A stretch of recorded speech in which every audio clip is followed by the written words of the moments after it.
Karen Kodner habla con los escritores. Temas todos, sin límites, sin márgenes. Los libros tienen la palabra, reseñas que te invitan a la lectura. Desde ahora escuchas Celular, un llamado a la creatividad.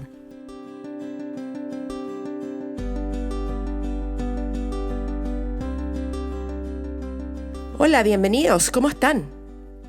Hoy inauguro la segunda temporada de Celular, un llamado a la creatividad, y es un hito, porque no solo tengo una gran escritora en la línea Celular que se llama Carolina Brown, sino que este es el 10º episodio del podcast.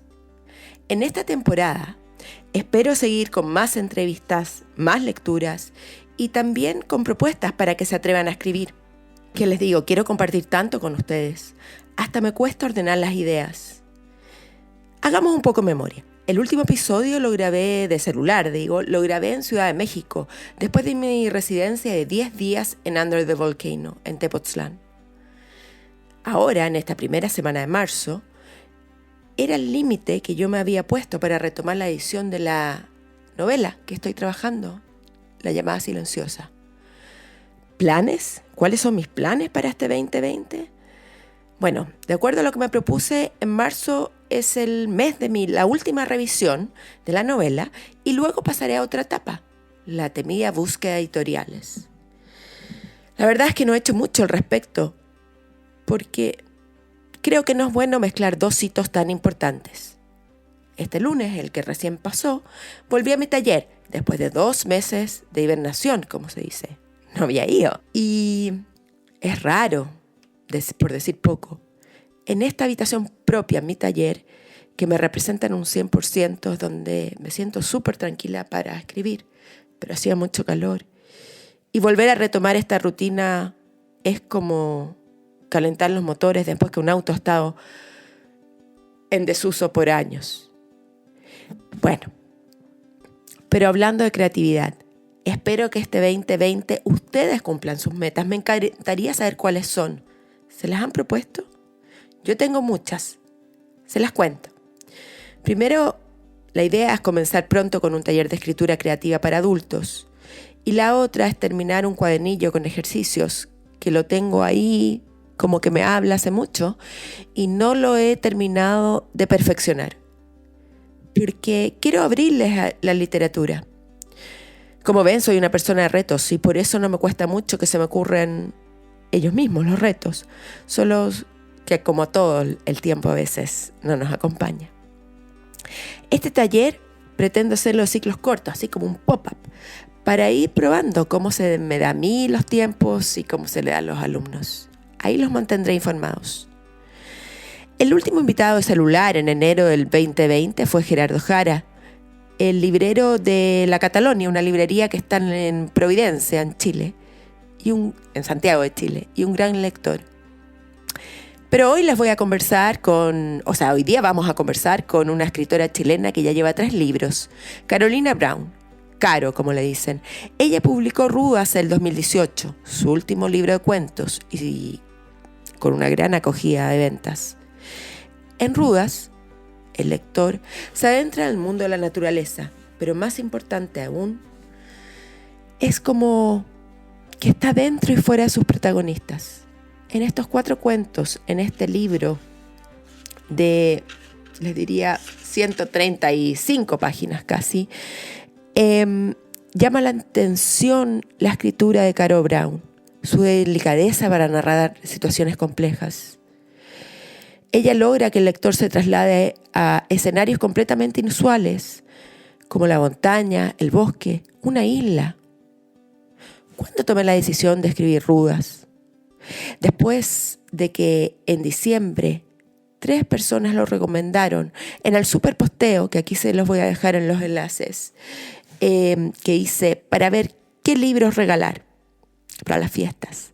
Pablo Simonetti, Marcelo Simonetti y la librería que leo lo nombraron como un gran libro de relatos, la que leo, El Forestal.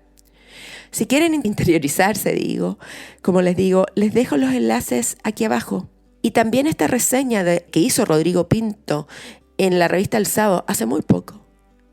Como siempre en la entrevista celular, un llamado a la creatividad, hay 2 bloques. El primero, con preguntas súper precisas y rápidas que hago a cada invitado. Y luego en el segundo bloque, una conversación más profunda y en desarrollo. Con Caro Brown tenemos mucho en común. Ella corrió la maratón de Londres. Bueno, que esperaba yo correr a fines de abril. Pero la gran noticia del año es que sufrí de un E15. Ahora, hace poquito, la semana pasada en el sur. Y aquí estoy con la pierna hinchada, el tobillo mal. Y dudo que pueda hacerlo. No, sin comentarios para mí. Ha sido súper difícil, pero bueno. ¿Qué más tenemos en común con Caro Brown? Que a las 2 nos fascina Eufrides, Eugénides y Jhumpa Lahiri. Bueno, Ruda es de la editorial Noctámbula con una foto que ella misma, Caro Brown, que además es fotógrafa, la tomó. Si quieren algo bueno para leer, aquí lo tienen. Vamos con la entrevista celular, un llamado a la creatividad.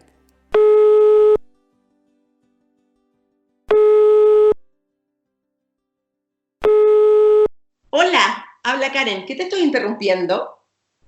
La verdad es que nada, porque acabo de terminar de tomar desayuno. Muy bien. Dime, Carolina, ¿te dicen Carolina o Carola? Me dicen Caro, generalmente. Ah, entonces vamos a ocupar Caro. ¿Cuál es tu idea de la felicidad?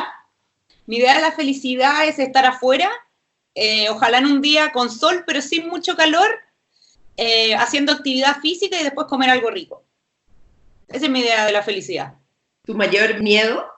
Oye, esa la encuentro difícil porque trato de no pensar mucho en el miedo, pero supongo que es que le pase algo a alguien de mi familia, no sé.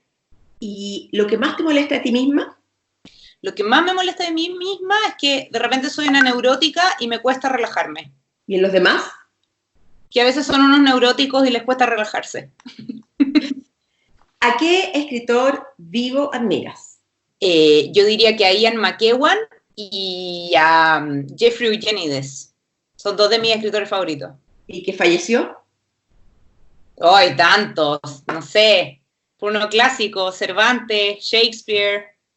¿Y qué escritora viva admiras más? Ay, muchísimas. De partida siento que las escritoras chilenas hay una batería de mujeres que está escribiendo increíble, la María José Navia, la Sara Bertrán, la Catalina Infante, argentinas también, la Samantha Schweblin, ecuatorianas, la Mónica Ojeda, colombianas, la Gloria Esquivel. Hay un mundo de escritoras latinoamericanas muy fuertes que en verdad han sacado unos trabajos increíbles en los últimos, no sé, 5 o 10 años. Es como bien interesante esto que está pasando en Latinoamérica, ¿eh? Sí, sí. Una nueva camada de escritoras, sobre todo femenina, o sea, obvio, mujeres femeninas, pero jóvenes que están de nuevo revitalizando el panorama, ¿o no? Sí, y yo diría como europeas o norteamericanas, admiro mucho a la Alice Munro, que la encuentro una máquina, a la Margaret Atwood, también sequísima, la Hilary Mantel, también increíble. Ahora la escritora que falleció, ¿cuál? A la María Luisa Bombal. Mi primer amor de la escritura, María Luisa Bombal. Cuéntame, ya que me estabas justo contando del desayuno, ¿qué desayunaste hoy día? Huevos revueltos con un café. ¿Siempre desayunas lo mismo? Siempre trato de desayunar huevos, sí. Soy fan. Revuelto, a la copa, poché, omelette. Muy bien. ¿Agenda de papel, electrónica o ninguna de las anteriores? De papel. Y entera rayada. ¿Y la misma todos los años o vas cambiando modelo? No, la que encuentre. No, soy muy... Como que me importa que tenga un pedacito para cada día y listo. Pero no tengo ninguna preferencia. ¿Cuál es tu mayor vicio? No soy una persona particularmente viciosa, yo diría que soy súper moderada, pero me gusta harto comer. Y comer rico. ¿Y dulce o salado? ¿O todo? Todo.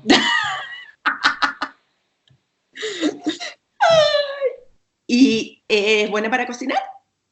Más o menos. Generalmente mi marido cocina. Ah, muy bien, muy bien. ¿Cuándo mientes? Cuando, que es una cosa muy chilena, típico, que te invitan a algún lado y no querés ir o no podés ir y inventáis cualquier cosa, que te sentís mal o qué sé yo. Eso es la clásica. Sí. ¿Quién ha sido la mayor influencia en tu vida? Oh, yo creo que Qué divertido. Yo creo que mi papá, con el que yo era muy cercana, y mi abuelo materno también fue una influencia súper fuerte en mi vida porque a él le gustaba mucho leer y la literatura, y yo creo que él también me acercó. Hubo una época en que él era muy amigo de Enrique Lafourcade y como de otros intelectuales de esa época, entonces ahí hubo una conexión súper fuerte con la literatura. ¿Ayer te sentiste feliz cuándo? Ay, ayer todo el día, porque fui a comer donde mi mamá, fui a almorzar donde mi suegro, salí con unos amigos, ¿no? Ayer, como estaba de cumpleaños, fue un día súper bonito. ¿Te gusta estar de cumpleaños? Sí, me gusta estar de cumpleaños, no tengo ni un rollo. ¿Y antes de acostarte siempre? Leo. ¿Cuánto lees al mes? Depende. Generalmente si estoy de vacaciones o si tengo un poco de tiempo libre, leo harto. Puedo leerme fácil 100, 200 páginas al día. Pero cuando estoy más en la rutina de clases o con mucho trabajo, leo menos, pero leo antes de dormir porque siento que me ayuda a bajar las revoluciones, como a despejar la cabeza. Antes de ponerte a escribir, ¿necesitas? Necesito no tener hambre y un poco de silencio. No tiene que ser ultra silencio, no necesito así como un espacio mental especial, pero sí no podría escribir en un paradero de micro, por ejemplo. Puedo escribir en un café o puedo escribir en mi casa, generalmente escribo en mi casa, pero necesito como un espacio donde me sienta relativamente tranquila y que no me vayan a interrumpir. ¿Cómo es un típico día de Caro Brown? Carolina Brown, qué terrible este nombre, ¿no? Me trato de levantar temprano, generalmente cuando cuando ya hay un poco de sol, trato de hacer ejercicio, al menos 3 o 4 veces a la semana, voy al cerro con el perro, vuelvo, trato de estar sentada en el computador escribiendo a las 10. Y después trabajo como hasta la hora almuerzo y generalmente la tarde la destino a hacer clases.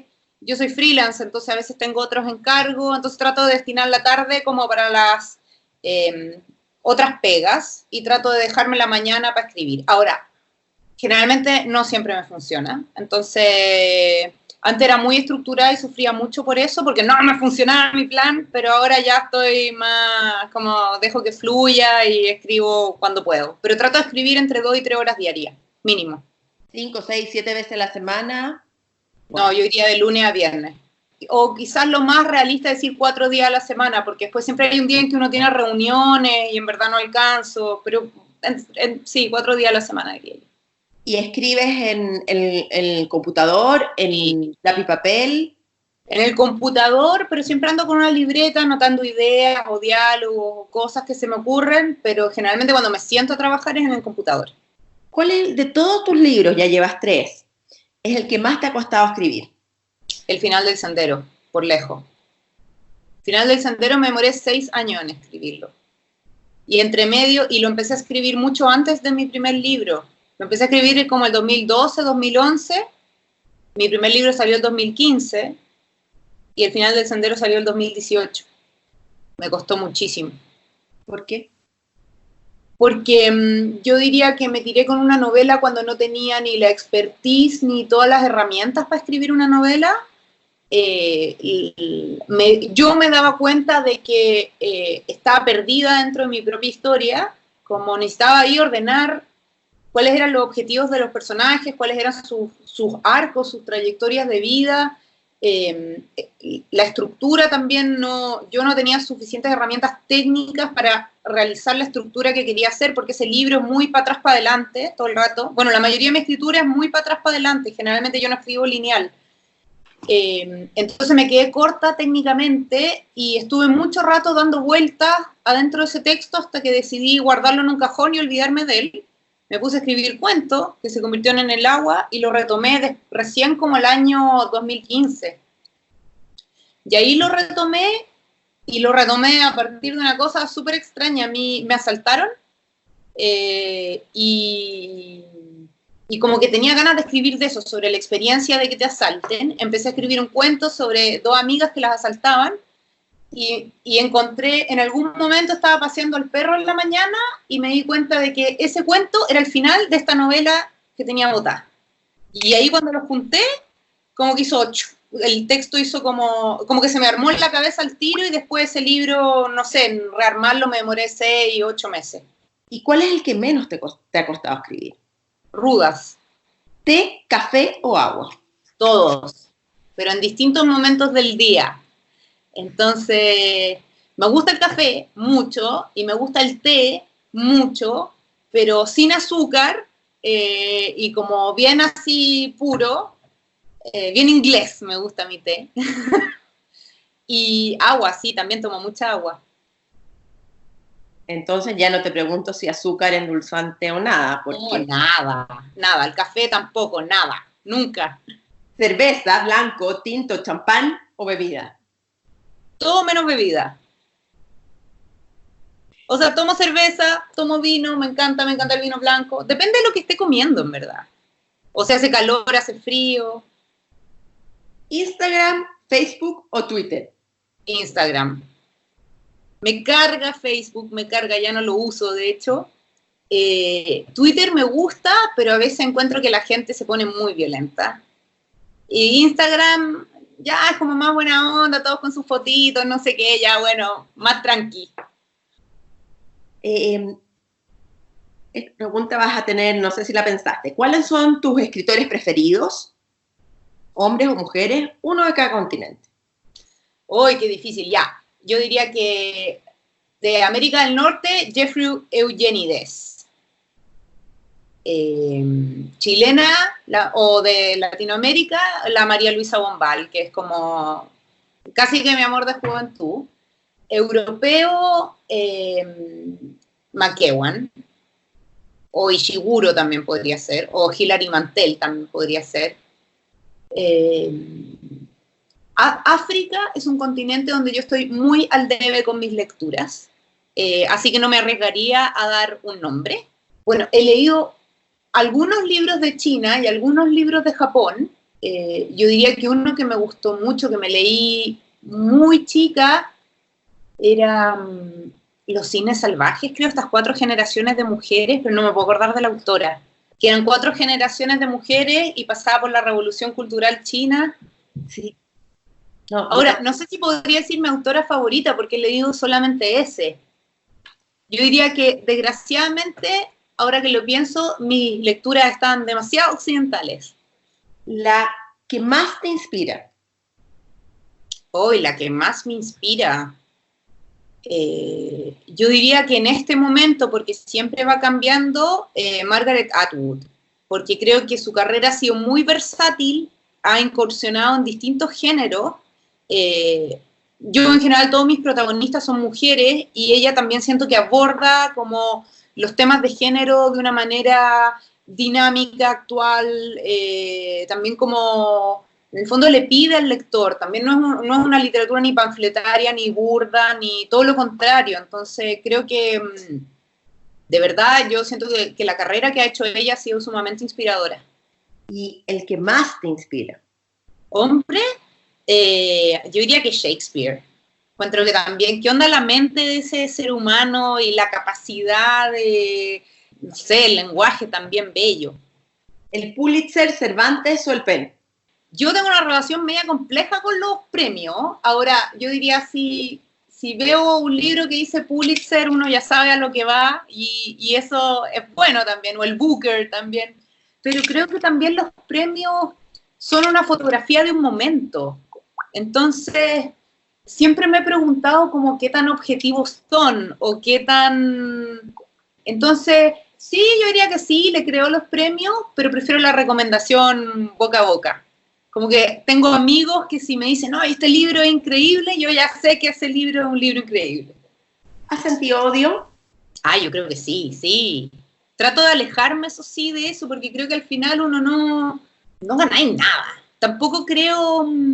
Además que me pasa que yo no creo en esta cuestión del escritor maldito, el poeta maldito. Me parece que eso le ha hecho muy mal a los escritores y a la literatura, porque en mi experiencia, ese tipo de emociones o ese tipo de dinámicas, a mí me cortan la creatividad, más que la creatividad fluya o que se me ocurran cosas. Entonces trato siempre de, si me pillo a mí misma sintiendo odio o sintiendo envidia, por ejemplo, que es muy clásico de la gente que trabaja con el arte, porque todos tenemos este tema con el ego, trato de estar bien pendiente de eso y es como, ya, demos vuelta a la página, como...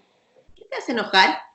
Me hace enojar la gente chanta, como que te dicen algo y después salen con cualquier cosa, o que te prometen el cielo y la tierra y uno ya cacha, siempre como por la boca muere el pez, creo yo.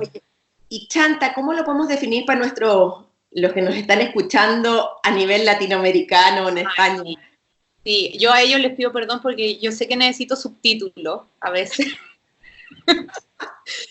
Chanta yo diría que es una persona que primero se presenta como algo que no es, por ejemplo, alguien que se presenta como muy profesional, como una persona muy profesional o que tiene mucho manejo de un tema, cuando en la realidad no es así, y además te promete el cielo, la tierra y el mar, y después te deja más o menos botado. Ese tipo de gente a mí me molesta demasiado. ¿Selfies? Sí, de vez en cuando. No soy muy adicta a las selfies, eso sí, prefiero tomarle fotos a otros. ¿Qué es lo más extravagante que has hecho?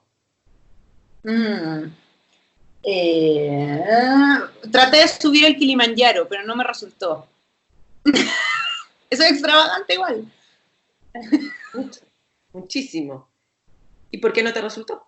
No me resultó porque me dio un edema pulmonar y tuve que bajar.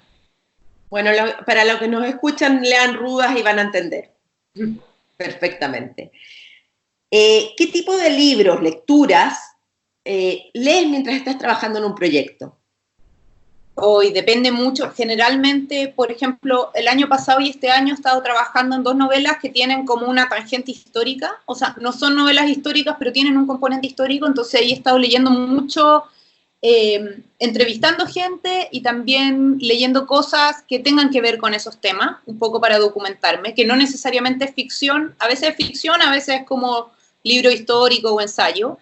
Y generalmente encuentro que como un poco de guata, siempre ando con un libro al lado, pero cuando estoy escribiendo leo mucho menos, como que yo misma trato de no contaminarme. Y no puedo leer, yo leo mucho en inglés, y cuando estoy escribiendo, o cuando estoy como escribiendo con un deadline, ¿no es cierto?, como ya acercándome a la etapa final, no puedo leer en inglés porque si no empiezo a dar vuelta a la estructura del español, como por ejemplo poner los adjetivos antes que los sustantivos, me empieza a pasar una cosa muy rara. Y yo creo que tiene que ver con el hecho que yo soy bilingüe desde muy chica, porque en mi casa mis papás me hablaban en inglés. Si fueras un personaje femenino, ¿serías? Ay, sé una aventurera, como de estas del siglo XIX, que se iban a Arabia y eran la primera en hacer cualquier cosa. ¿El libro que más has disfrutado escribiendo? ¿Qué más he disfrutado escribiendo? Rudas, porque fue el más fácil, el que salió así como... ¿Cuándo sabes que la novela está lista? O el cuento, en ese caso, también podría ser. Guata, pero me cuesta mucho porque soy súper perfeccionista y es algo en lo que he ido trabajando para dejarlo, porque me pasaba antes que pulía los textos a tal punto que era como que podría no terminar nunca, en verdad, si alguien no me decía ya está listo. Ahora he aprendido a ser como más blanda conmigo misma, pero me pasa de que una vez que la cuestión está publicada no la vuelvo a leer, porque si no sufro. ¿Qué valor tiene para ti un editor? Muchísimo. Es como un compás. Y en general yo diría que mi sintaxis es muy buena, pero no necesariamente mi puntuación. Entonces el editor me ayuda ahí bastante. ¿Cuántos lectores previos tienes? Yo diría que al menos 3 o 4. ¿Siempre los mismos? Generalmente son los mismos. ¿Y podrías decirnos quiénes? Sí, por ejemplo, mi marido el primero en leer todo, y además que él tiene una cabeza como muy fría, analítica, entonces muy bueno, porque yo opero absolutamente contrario. Y después tengo varios amigos que hice en el taller literario Pablo Simonetti, que siempre nos intercambiamos textos, o sea, siempre nos ayudamos entre nosotros. Y yo diría que uno es Matías Claro, que tiene una librería en el Apumanque que se llama Truman Libreros. Así que vayan a darse una vuelta ahí porque ese sí que lee, entonces les puede recomendar de todo.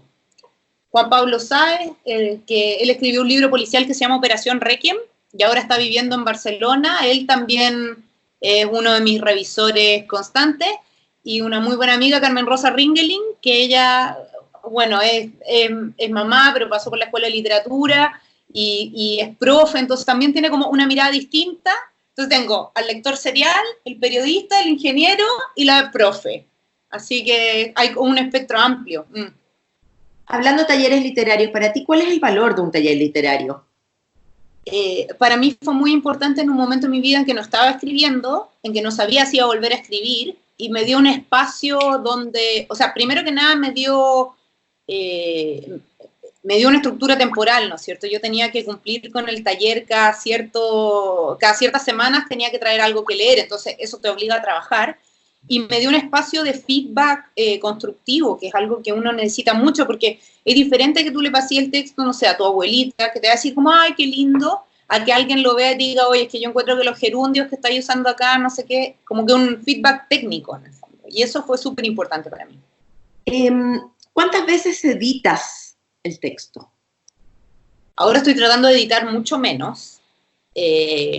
Yo diría que con los 2 libros que estoy trabajando ahora, fui mucho más baja conmigo mismo de ya, vaya a terminar el manuscrito entero y después te vaya a poner a editar, porque si no puedo pasar, o sea, yo puedo estar 3 años pegada en la primera mitad de un libro, asustada de escribir el final, que siempre es lo que más cuesta.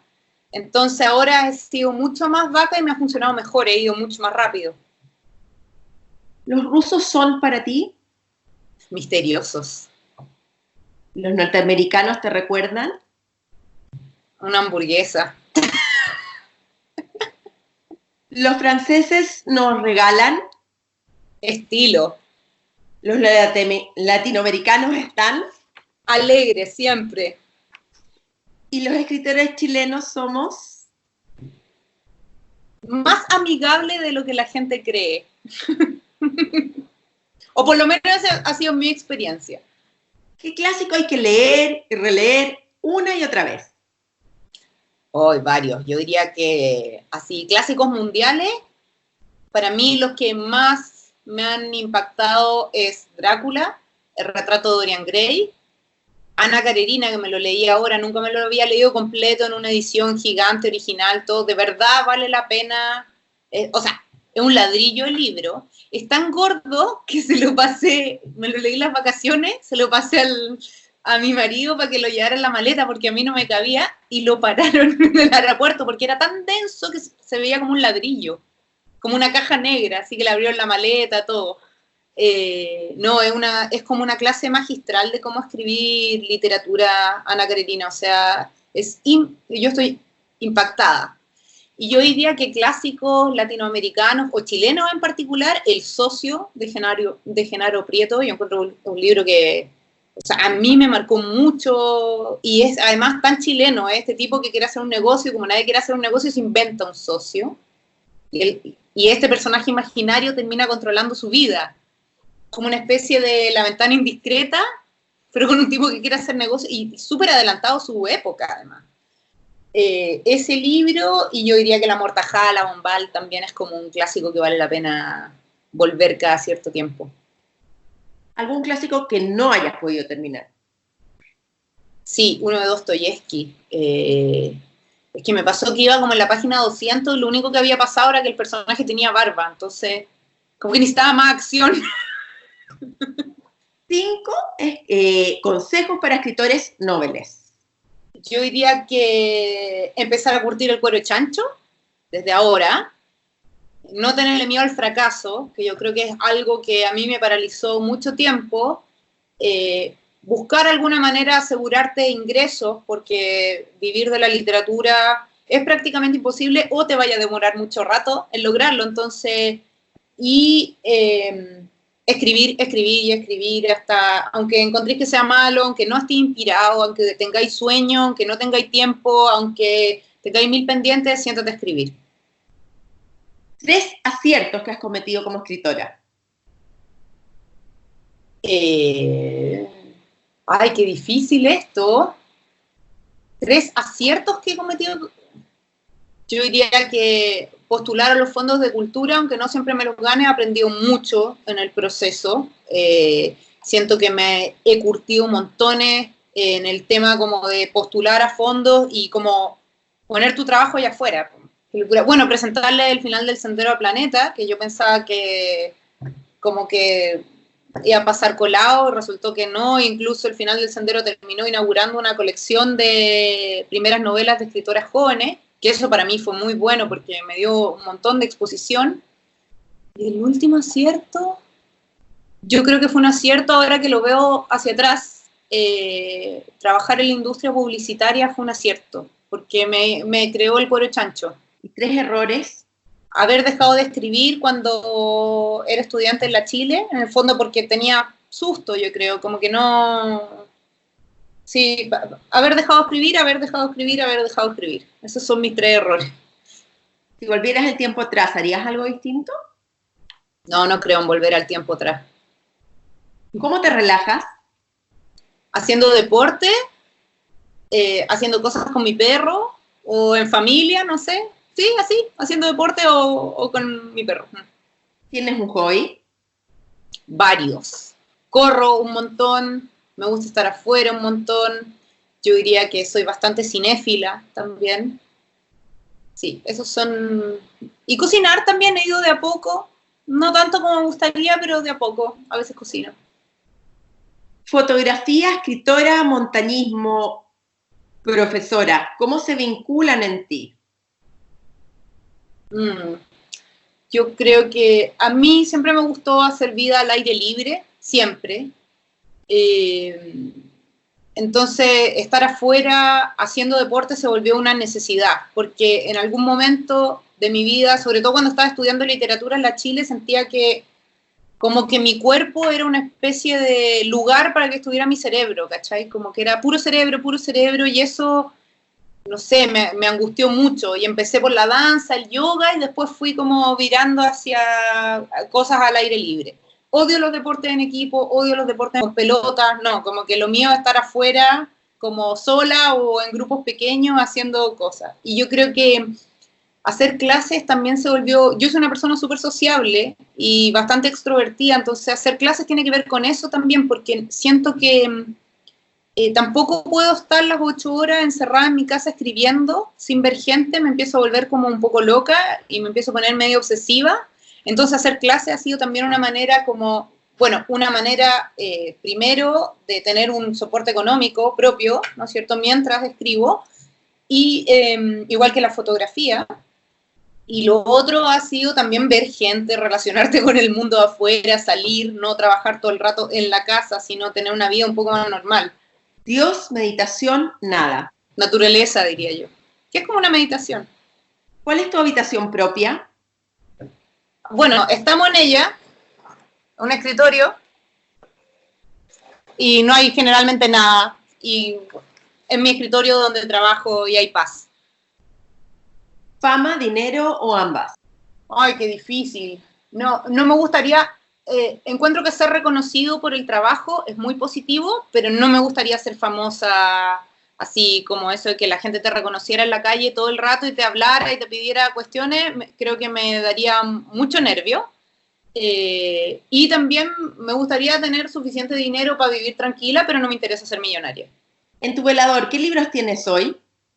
Mira, te los puedo leer. Tengo La trayectoria de los aviones en el aire, de la Connie Tenessier, Mariana Enríquez, Los peligros de fumar en la cama, la María Graham, que me lo estoy terminando ya, Diario de mi residencia en Chile, uno de la Eve Uhart, el de la Mariana Enríquez, Nuestra parte de la noche, uno de Kawabata, uno de José Ardila, uno de la Juliana Restrepo, uno de... Este me lo mandaron de la editorial, se llama La autodidacta, de Rivera Letelier.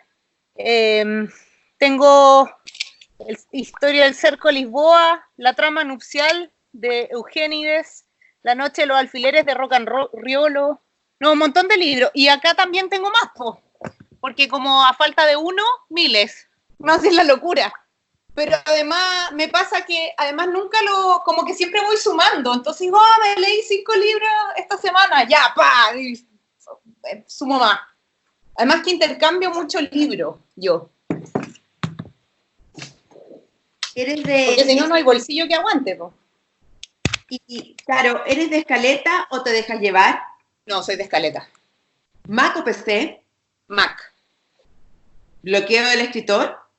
A veces, pero generalmente, y esto yo creo que herencia de mi también educación inglesa, me siento y me quedo ahí hasta que o sea, lo persigo hasta que sale. ¿Cuántas historias has desechado? Muy pocas realmente. Siempre. Lo que me pasa es que, y esto también tiene que ver con el proceso creativo. Yo, por ejemplo, ahora estoy escribiendo 2 novelas en paralelo, que las tengo casi terminadas. Pero ya tengo ideas para otros 2 libros. Entonces, mientras lavo los platos, mientras paseo al perro, ya estoy pensando en eso otro. Y probablemente lo voy a estar pensando 2 años más y de ahí me voy a sentar a escribir. Entonces, como que claro, estoy trabajando en algo, pero también estoy pensando en otras cosas. Entonces, me aburro con facilidad. ¿Cómo es tu lector o lectora ideal? Lector ideal. Alguien que ponga atención, yo diría. Nombra un sueño para este año, otro que se te cumplió el año pasado y uno que por primera vez te atreves a soñar aquí. Uy, a ver. Sueños. Bueno, un sueño, estoy postulando una beca, ojalá funcione, pero es bastante difícil, entonces también me lo tomo con Andina, porque no quiero como dar por sentado que me voy a ir, porque si no, en el fondo si no me gano la beca no me puedo ir. Entonces ese sería un sueño para este año que estoy así como, que se cumpla. Sueño que cumplí el año pasado, yo diría que, bueno, algo que fue súper interesante fue que por primera vez tuve la oportunidad de ir a varias ferias del libro en Latinoamérica, que fue algo que quería hacer hace mucho tiempo. Entonces fui a Buenos Aires, a Lima, a Bogotá y a Medellín, y eso estuvo muy, muy bonito, en verdad, muy, muy bonito. Y fue una experiencia sumamente enriquecedora, también para uno como autor, salir con tu trabajo, creo que eso fue muy lindo. Y algo que me atreva a soñar acá, me gustaría correr otra maratón, pero son palabras mayores igual. ¿Hay algo que te gustaría agregar a este cuestionario? No, no sé. Porque ahora vamos a empezar, como te dije, la segunda parte, que son ya preguntas más de desarrollo. Y antes de eso, te quiero contar que pocas veces me sucede que tengo al frente una entrevistada que corra maratones como yo, que lea la Jhumpa Lahiri, Middlesex, que haya marcado. Ay, amo. Y que, bueno, tener hartos libros y ser perfeccionista y eso, pero cuando te escuché en varias entrevistas, no sé si fue en Radio Bio Bio o Volar con Alas, y dije, esto no me puede estar sucediendo, dije, y que tiene el mismo reloj Garmin para correr, no, dije, no. Y que tampoco me gustan los deportes grupales, y es un poco lo que te quiero contar, que cuando yo leí Rudas, que llegué a él porque yo hice yo tengo un blog semanal y ahí varias personas recomendaron libros, entre ellos Pablo Simonetti, Marcelo Simonetti, la que leo, nombraron Rudas. Ay, qué bacán. ¿Qué pasó? Ahí partí, obviamente, a leer Rudas. Y yo no tenía idea de ti, no te conocía, y dije, ella sabe lo que es escalar, sabe lo que es estar al aire libre, sabe más que yo, pero lo maneja de una manera que me hace entender lo que se siente. O sea, eso es transportar al lector a la historia. Gracias.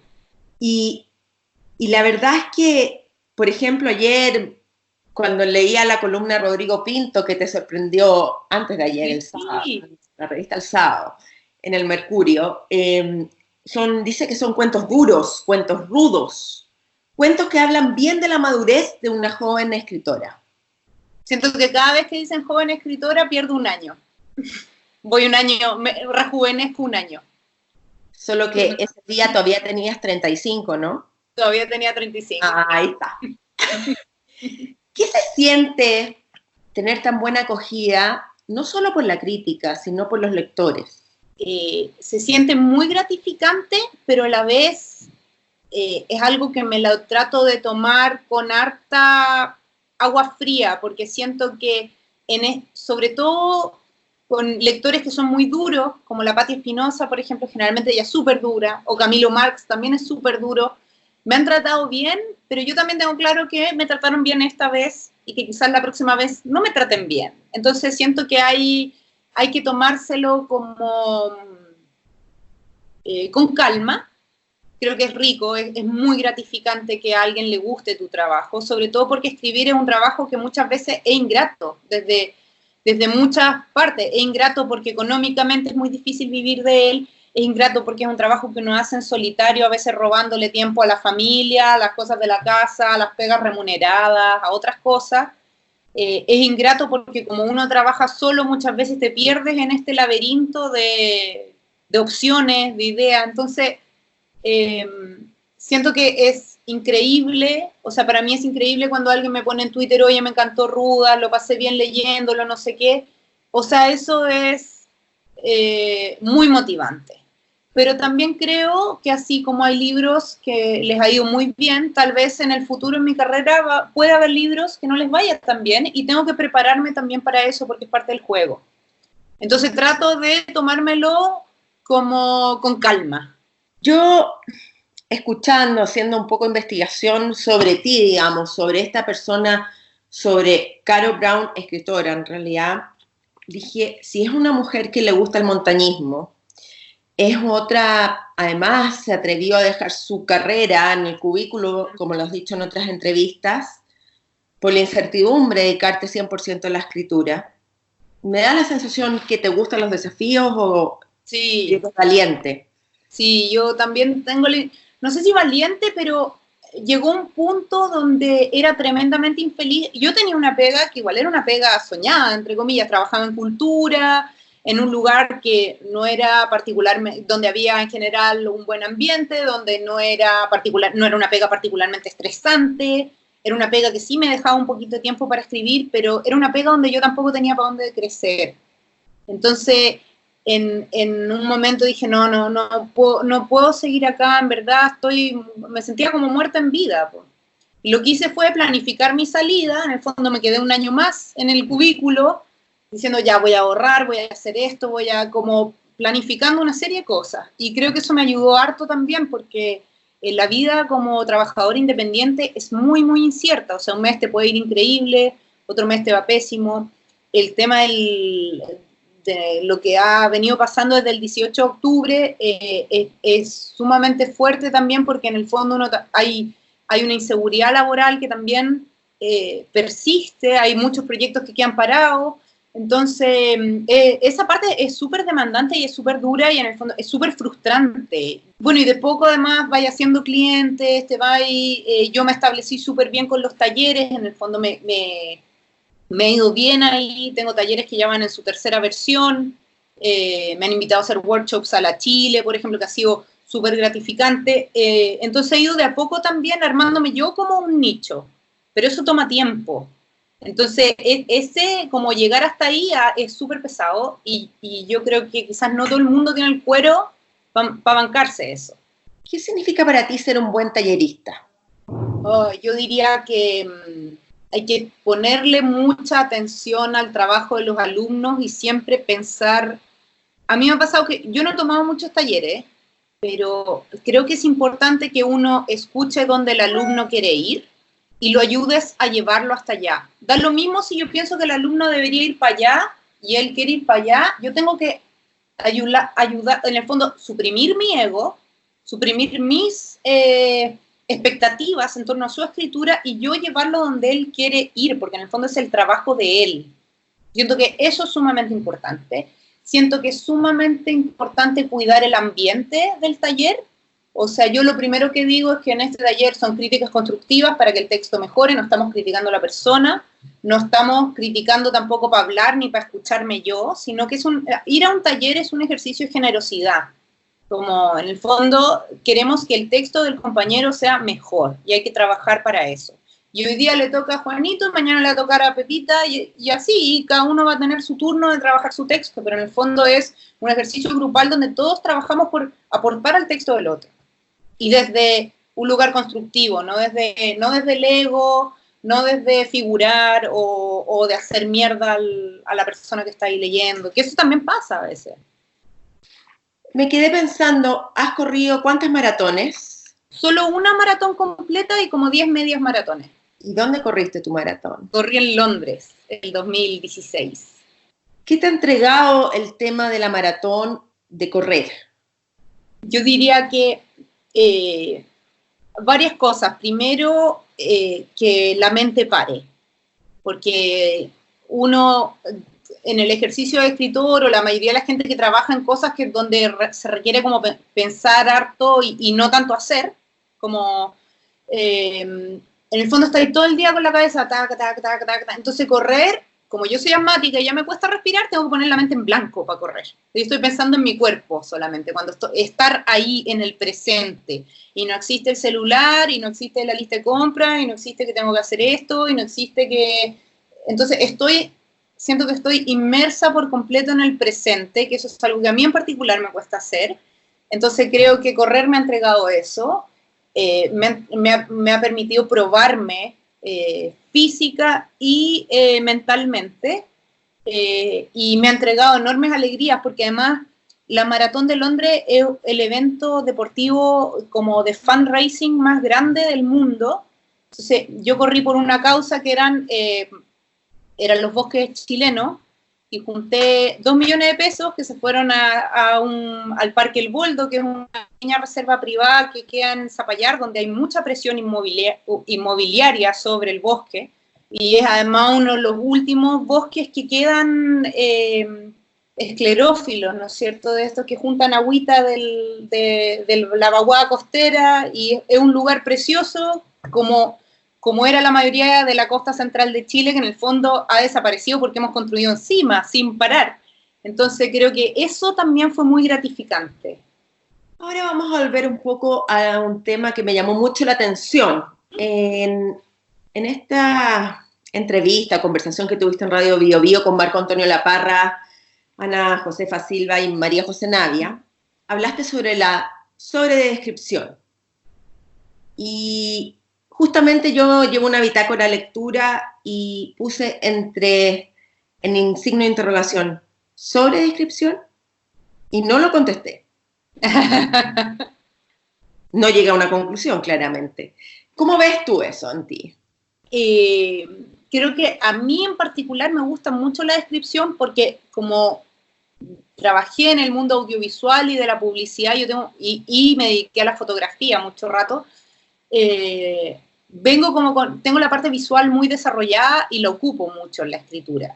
Pero cuando tú describes también detienes la acción, entonces hay que encontrar un balance ahí entre lo que a mí me gusta, que es como construir estos ambientes que son medio, donde hay una simbiosis entre el personaje y lo que lo rodea, y que la acción fluya y que en el fondo que la secuencia de acciones que construyen la historia se siga realizando. Entonces yo creo que, claro, al principio de mi escritura yo sobredescribía porque era algo donde me sentía cómoda describiendo, mientras que en la acción no me sentía tan cómoda. Ahora he aprendido como que tengo un olfato más fino de repente para lograr ese balance.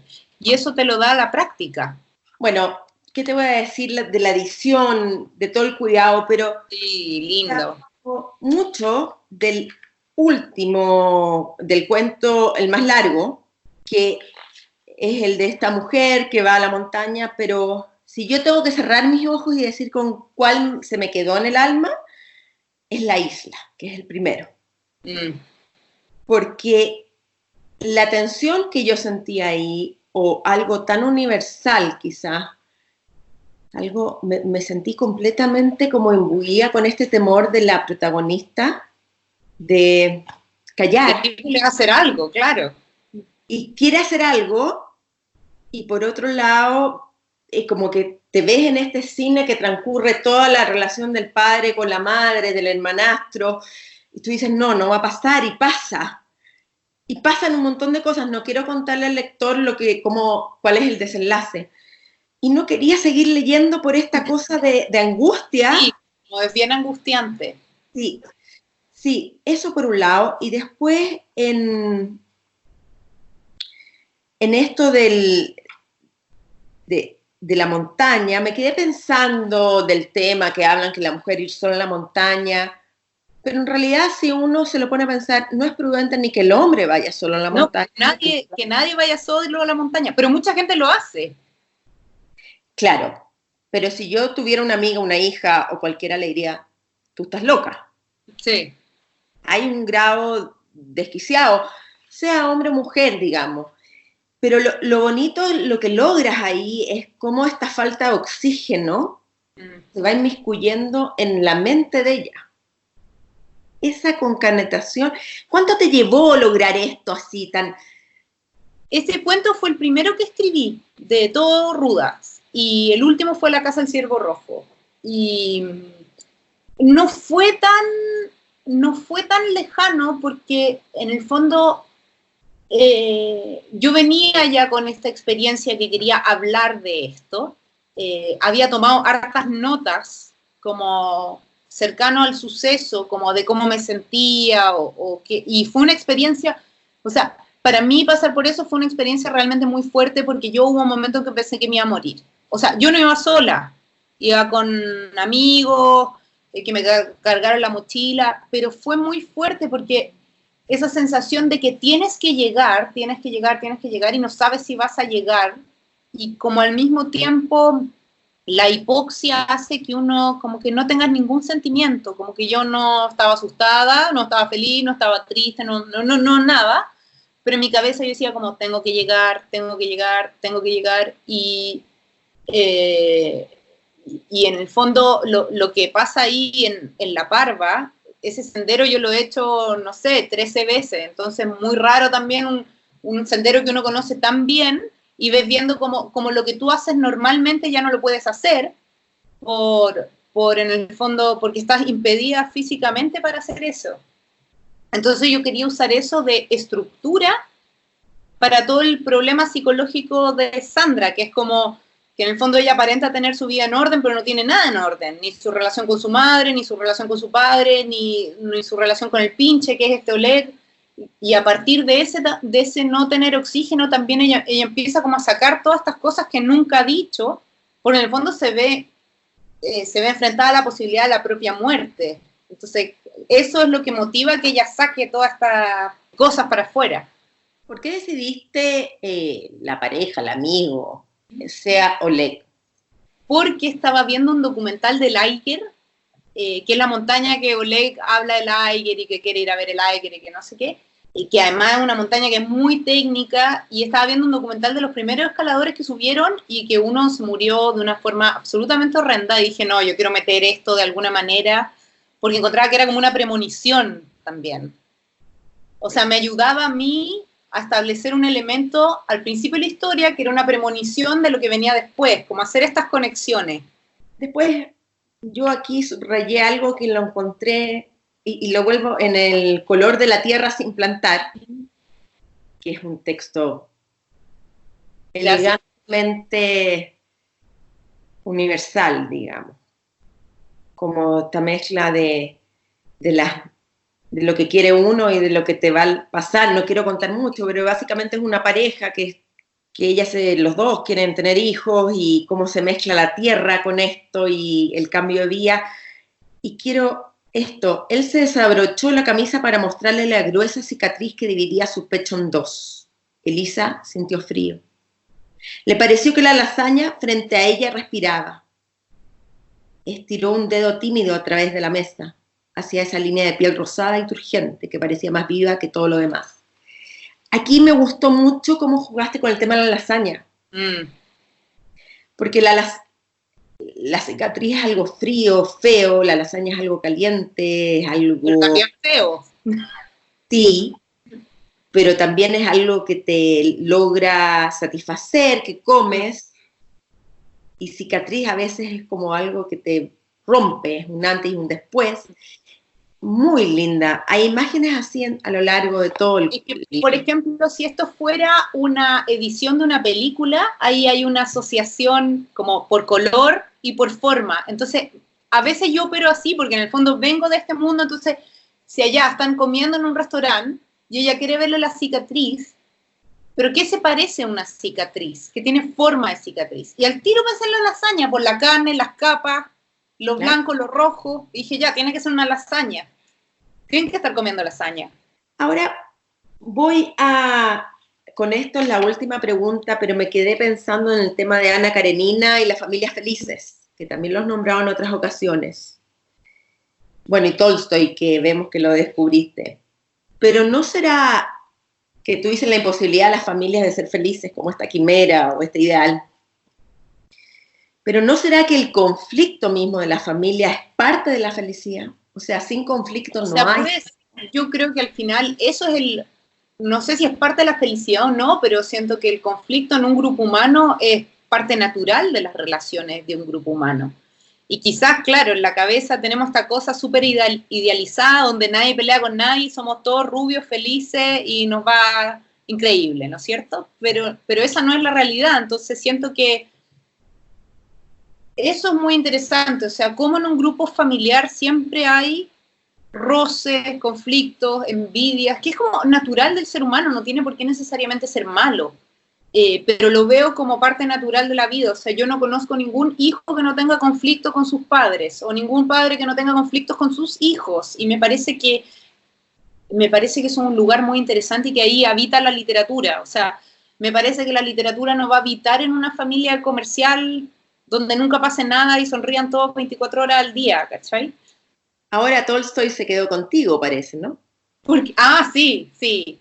Y yo lo que más rescato es como, o sea, no solo este tema de la familia, sino que me pareció que su narrador o sea, me llamó mucho la atención alguien en la época en que él vivió, en la Rusia que él vivió, con los valores que ellos tenían, que tuviera ese nivel como de introspección y sensibilidad al analizar las emociones de sus personajes, y no solo de sus personajes masculinos, sino también de sus personajes femeninos. O sea, yo sentí que de verdad él puede meterse en la psicología de Ana y entender hasta al detalle lo que le pasa a esa mujer con el affair. Y eso me pareció súper interesante. Estructuralmente me pareció un libro súper redondo, porque hay una serie de símbolos y cosas. El símbolo del tren, por ejemplo, parte de la novela, y está este niñito, el sobrino de Ana, el hijo de Stiva, jugando con este tren de juguete, y después Ana conoce a Vronsky en la estación de tren, cuando ella se baja del tren, donde además muere un empleado, ¿no es cierto?, ferroviario, que un poco también una manera de anticipar lo que le va a pasar a ella después. Entonces siento que el libro parte con este affair de Stiva y Dolly, ¿no es cierto?, que Ana viene a solucionar.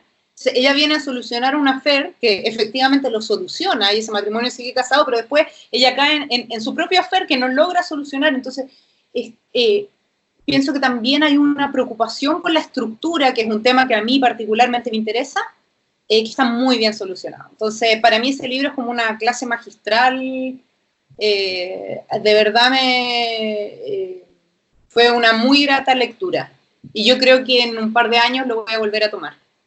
Caro, ¿te gustaría agregar algo más? Estamos terminando esta entrevista celular, un llamado a la creatividad. No sé si lo pasé chancho, no tengo nada que agregar, pero lo pasé increíble.